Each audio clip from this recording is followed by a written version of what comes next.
I'm Alfie, I'm 17 years old. I'm currently at BGLZ studying level 3 motorsport engineering.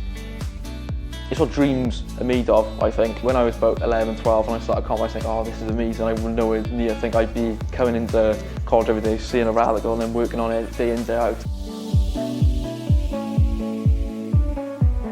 There are multiple CAD rooms, engine rooms, motorsports bays as shown here. It's like all the equipment's available, it's all brand new, high tech. It's top of the range. This is the best course, I think, for someone with similar interests as myself, because everything you've ever wanted, it is here. The track days, it's car prep, pit lanes, just general, the know-how of, keeping and maintaining a race car itself. Hopefully I will be doing the HNC and HND with Coleg Gwent. Maybe with my diploma, go and get a degree somewhere and hopefully make it big somewhere.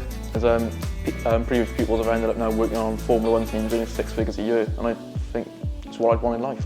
With Coleg Gwent, these amazing courses are available because you've got everything you'll ever need, you've got it here, and you've got amazing tutors to help you as well along with it.